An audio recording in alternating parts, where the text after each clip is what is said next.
Good morning प्यारे बच्चों। मैं आपकी हिंदी की टीचर रुखसात खातून। आज मैं पढ़ाऊंगी हिंदी गद्य लेसन 5। पाठ का नाम है स्मृति। इसके जो लेखक हैं वो हैं श्री राम शर्मा। आज हम इस चैप्टर को पढ़ेंगे। बहुत अच्छी चैप्टर है, इसको बहुत ध्यान से पढ़ेंगे बच्चे। देखेंगे सन 1908 की ईस्वी की बात है। दिसंबर का आखिर या जनवरी का प्रारंभ होगा। चिल्ला जाड़ा पड़ रहा था। 2-4 दिन पूर्व कुछ बूंदाबांदी हो गई थी, इसलिए शीत की भयंकरता और भी बढ़ गई थी। कभी कह रहा है कि दिसंबर का आखिरी या जनवरी का शुरुआत होगा। ठंडक बहुत ज़्यादा थी। 2-4 दिन पूर्व बारिश हुई थी, जिसके वजह से ठंडक बहुत ज़्यादा बढ़ी हुई थी। आगे देखेंगे सायंकाल के 3:30 या 4 बज रहे होंगे।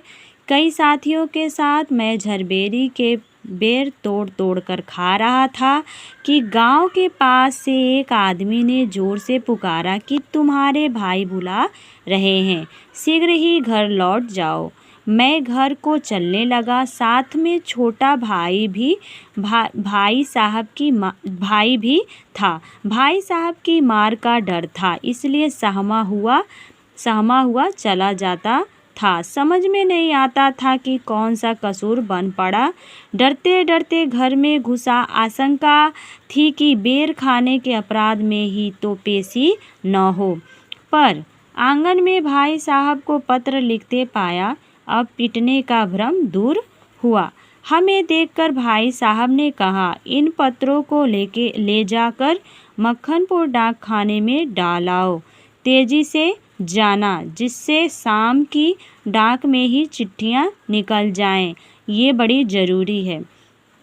आगे कभी लिखते हैं कि जाड़े के दिन थे ही 30 पर हवा के प्रकोप से कपकपी लग रही थी। यानी जाड़े के तो मौसम थे ही और हवा भी बहुत तेज़ चल रही थी, जिसके वजह से कपकपी यानी ठंड बहुत ज़्यादा लग रही थी। हवा मज्जा तक ठिठुरा रही थी। हवा जो थी वो हड्डियों तक जा रही थी, जिसके वजह से हड्डियाँ भी काँप रही थीं।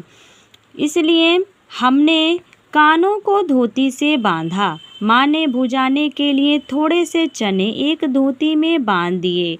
हम दोनों भाई अपना अपना डंडा लेकर घर से निकल पड़े। उस समय उस बबूल के डंडे से जितना मोह था, उतना इस उम्र में राइफल से नहीं। मेरा डंडा अनेक सांपों के लिए नारायण वाहन हो चुका था। कभी कह रहा है कि मेरा जो डंडा था वो अनेक सांपों के लिए नारायण वाहन हो चुका था, यानी अनेक सांपों को मार चुका था।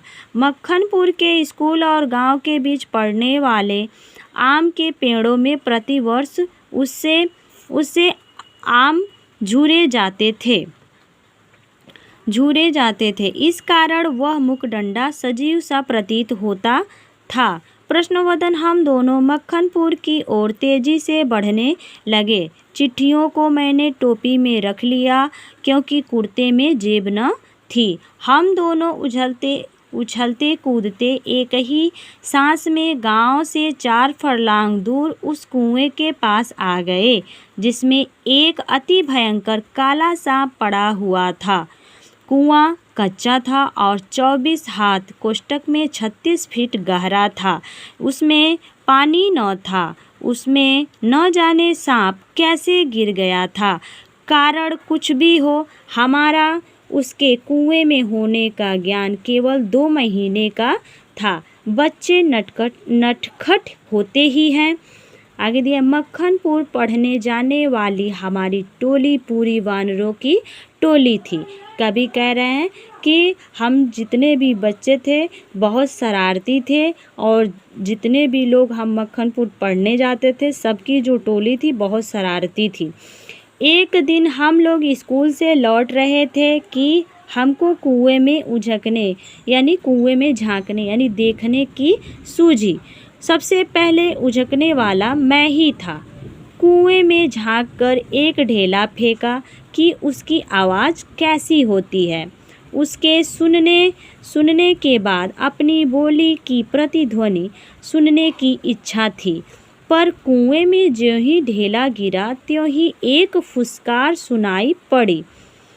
कुएं के किनारे खड़े हुए हम सब बालक पहले तो फुसकार से चकित हो गए, जैसे किलोले करता हुआ मृग समूह अति समीप के कुत्ते की भौंक से चकित हो जाता है। उसके उपरांत सभी ने उझक कर एक एक ढेला फेंका और कुएं से आने वाली क्रोधपूर्ण फुसकार पर कहे लगाए।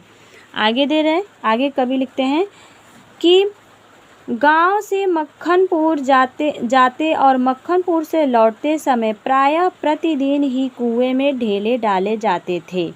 मैं तो आगे भागकर आ जाता था और टोपी को एक हाथ में पकड़ कर दूसरे हाथ से ढेला फेंकता था। कवि कह रहे हैं कि मैं उस सांप के फुसकार को सुनने के लिए जब भी मक्खनपुर जाता था तो मैं दौड़ते हुए कुएं के पास आता था और आने के बाद एक हाथ से टोपी को पकड़ता था और दूसरे हाथ से ढेले को कुएं में फेंकता था।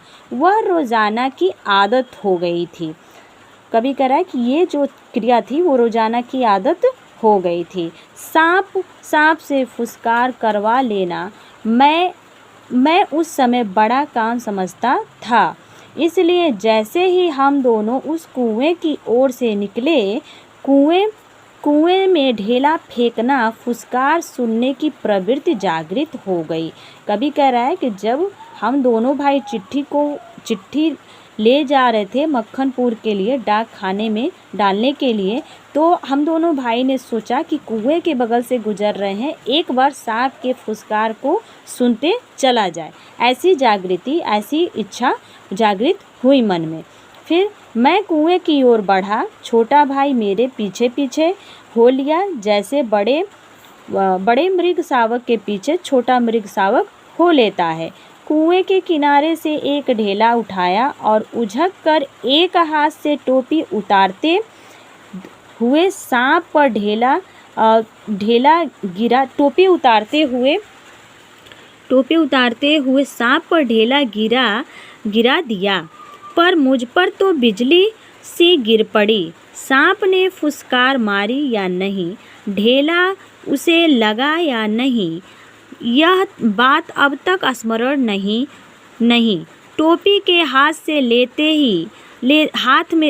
के हाथ में लेते ही तीनों चिट्ठियां चक्कर काटती हुई कुएं में गिर रही थीं।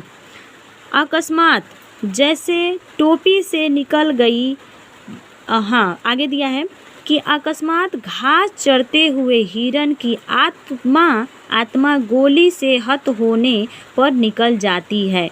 कवि कह रहा है कि जैसे ही मैंने सर से टोपी हटाई ढेला फेंकने के लिए, जैसे ही मैंने सर की टोपी हाथ में ली, तुरंत मेरे टोपी से तीनों चिट्ठियां चक्कर काटते हुए कुएं में गिर गई। अकस्मात ऐसा महसूस हुआ कि जैसे कोई एक मृग समूह घास चरते हुए, जैसे कि एक हिरन घास चरते हुए चर रहा हो और उसे कोई गोली मार के उसकी हत्या कर दे, जैसे उसको जिस तरह से प्रतीत होता हो, सेम उसी प्रकार मुझे भी ऐसे महसूस होने लगा और तड़पने लगा। मैं आगे दिया है और वह तड़पता रह जाता है। ठीक उसी प्रकार कवि कह रहा है कि जैसे हिरन की आत्मगोली से हत्या कर दी जाए और वो तड़प रहा हो, सेम उसी प्रकार उसी भांति वे चिट्ठियाँ क्या टोपी से निकल गई, मेरी तो जान निकल गई। उनके गिरते ही मैंने उनको पकड़ने के लिए एक झपटा भी मारा, ठीक वैसे जैसे घायल शेर शिकारी को पेड़ पर चढ़ते देख उस पर हमला करता है, पर वे तो पहुंच से बाहर हो चुकी थी। उनको पकड़ने की घबराहट में मैं स्वयं झटके के कारण कुएं में गिर गया होता।